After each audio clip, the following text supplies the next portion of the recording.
अस्सलामुअलैकुम, welcome to doctor Sami's clinic. आज हमारा टॉपिक है how to reduce your stress and anxiety without medicine. होता है काम सारे करने आने चाहिए आपको, लेकिन उस पे सब में अपनी जो आपकी एनर्जी है वो सब जगह पे आपको डाइवर्ट नहीं करनी। जैसे आप ड्राइविंग कर रहे हो, ड्राइविंग आपके अगर 100 की स्पीड पे 80 की स्पीड पे आप कार चला रहे हो, तो इतनी देर में आप किसी का मैसेज आ गया तो आपने एकदम मोबाइल खोल के देखा, तो आपका दिमाग आपकी फुल जो आपकी एनर्जी है ना वो उस मैसेज की तरफ भेज देगा।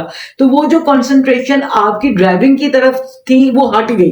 इस दौरान जब आपके दिमाग ने पूरी आपकी कंसंट्रेशन को, तवज्जो को उस मैसेज की तरफ, उस मोबाइल की तरफ कर दिया, तो आपकी ड्राइविंग से जब तवज्जो हटी तो नुकसान आपको पता है, एक्सीडेंट होने के नुकसान बहुत ज्यादा होते हैं।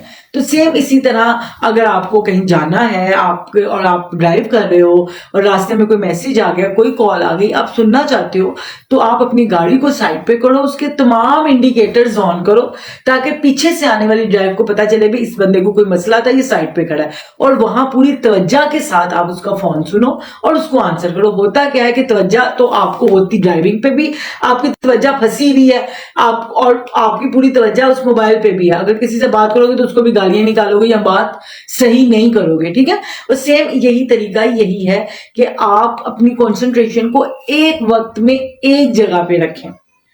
फिर उसके बाद कुछ ऐसी चीजें हैं, ऐसी एंजाइटी डिप्रेशन है जो हमने खुद से पैदा किया हुआ है। सपोज टू बी कि हम टीवी देखते हैं, हम न्यूज सुनते हैं, न्यूज बाहर क्या हो रहा, हम उसको अपने ऊपर सवाल कर लेते हैं, हो ये हो गया। जैसे अब ये आप कोरोना का आप ले लीजिए, 4-5 साल पहले की बात है, जब कोरोना आया तो पेशेंट वो टीवी पे बताया जाता था इतने मर गए, इतने रिपोर्ट कर दिए गए, इतनों को पॉजिटिव आ गया, ऐसे फैलता है, ऐसे ये इसके कॉम्प्लिकेशंस है। वो अवेयरनेस की हद तक तो बेहतर था कि पेशेंट्स को अवेयर किया जाए कि ये सिम्टम्स आए तो आपने ये करना है। लेकिन जब वो पैनिक कंडीशन होगी तो लोग, बहुत से ऐसे लोग हैं जो पैनिक होके मर गए, जिनमें बेचारे कोरोना को तो हमला करने का टाइम ही नहीं मिला ना। वो तो इतने वो पैनिक हुए, उन्होंने अपने ऊपर इतना सवार किया, एज ज्यादा थी, बहुत सारी उनको डिजीज थी, उनकी डेथ हो गई।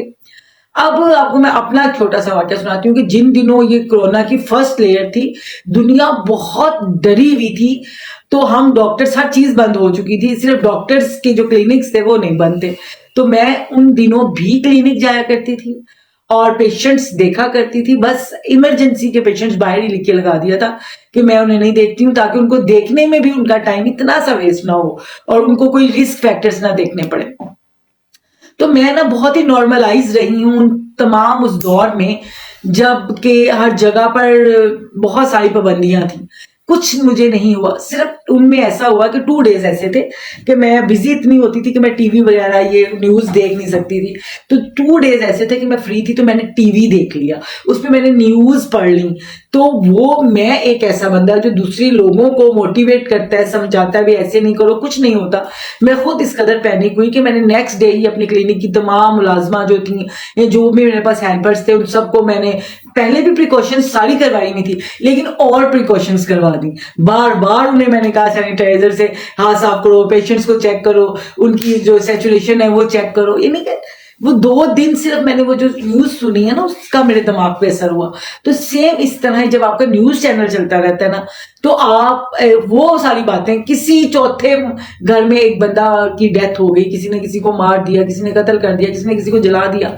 अब हम उन सब चीजों को रिवर्स तो नहीं कर सकते, क्या कर सकते हैं? तो करते क्या है कि उन्हें हम अपने ऊपर सवार कर लेते हैं। जब हम उन्हें अपने ऊपर सवार कर लेते हैं तो हमें डिप्रेशन और एंजाइटी होने लगती है। तो आप सिर्फ ये किया करें, आप कोई न्यूज को, पहली तो बात है ऐसी न्यूज देखा ही ना करें। मुझे तो लगता है ये सब टाइम आपका वेस्ट है। हाँ, कोई एक ऐसी चीज है जिसको सुन के आपको बहुत दुख होता है, मैं भी कुछ खबरें मेरे तक पहुंच ही जाती हैं तो मुझे बहुत दुख होता है, तो मैं क्या करती हूँ, तो नमाज पढ़ते हुए उनका नाम स्पेशली लेके उनके लिए दुआ कर देती हूँ कि पाक परवरदिगार वो इस मुश्किल में है, या उनके साथ ये हुआ, या फलां मुल्क में फलां के साथ ये हुआ, तो अल्लाह पाक उनके लिए आसानी कर दे, वो किसी मुश्किल में है तो निकाल दे, या किसी की डेथ होगी तो अल्लाह पाक उनके लिए मगफिरत कर दे।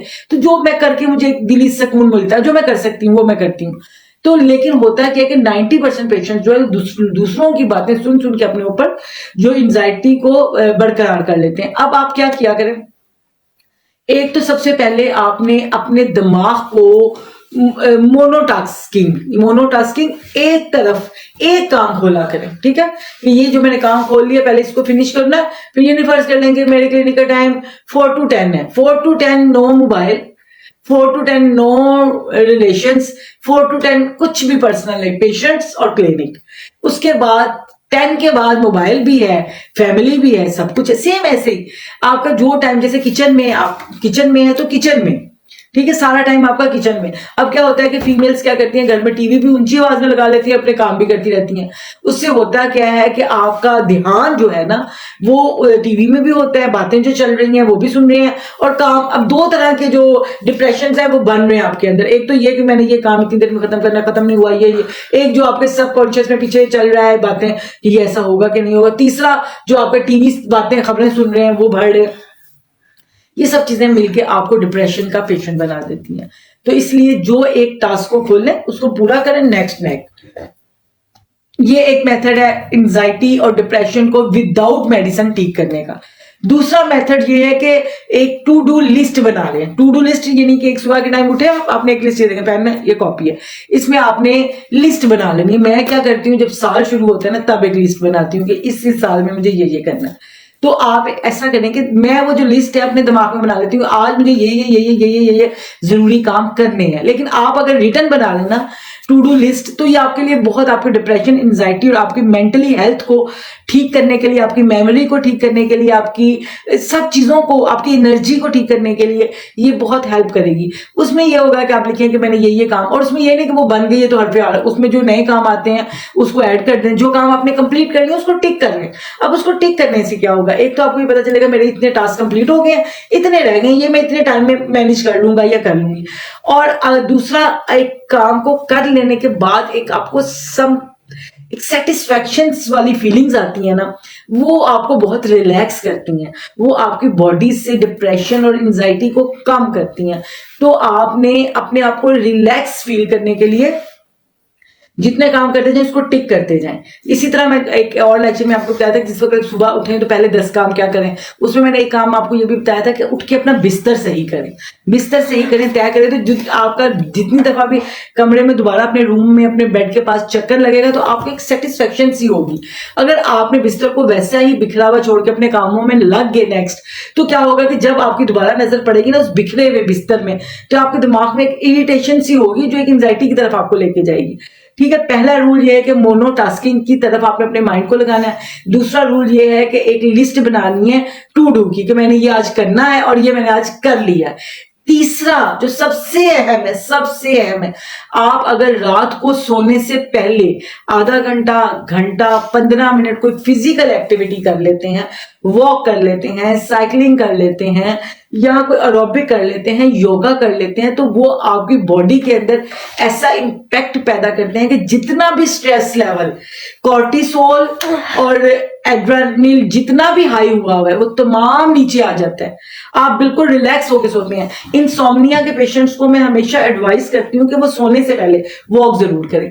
अब अगर आपने वेट लॉस करना है अपने अंदर, तो हमेशा मैं सुबह की सैर, वॉक की बहुत वीडियोस बनाती हूँ, बहुत पेशेंट्स को, सब पेशेंट्स को कहती हूँ कि आप सुबह के टाइम जरूर वॉक किया करें। सुबह के टाइम बाहर ऑक्सीजन लेवल बहुत ज्यादा होता है, आपकी हेल्थ के लिए बहुत अच्छा है। लेकिन रात की जो नींद है ना, वहां तब तो बाहर कोई ऑक्सीजन लेवल तो ज्यादा नहीं होता, लेकिन आपका जो हार्मोन ज्यादा हुआ होता है, कॉर्टिसोल, ये कम होने लगता है आपकी फिजिकल एक्टिविटी से।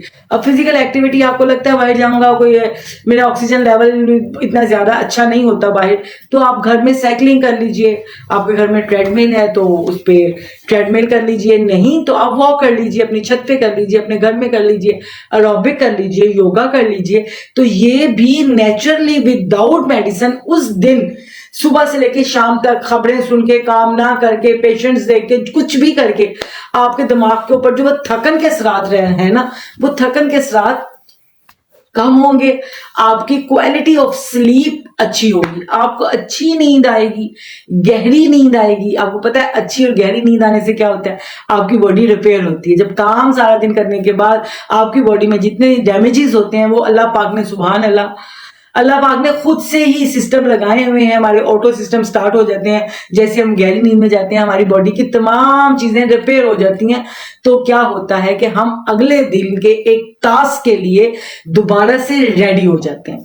तो इनको समराइज करती हूँ, कोई और क्वेश्चन है नहीं है, तो इंशाल्लाह अल्लाह की मदद से इंशाल्लाह दोबारा फिर लाइव करेंगे। समराइज करती हूँ, अपनी त्वचा को हमेशा जो है एक काम के ऊपर रखना है। उसके बाद आपने सोने से पहले वॉक वगैरह जरूर करनी है, टू डू लिस्ट बनानी है, आपने खुश रहना है, खुशियां बांटनी है। तो मिलते हैं इंशाल्लाह कल, तब तक के लिए अल्लाह हाफिज। पाकिस्तान जिंदाबाद।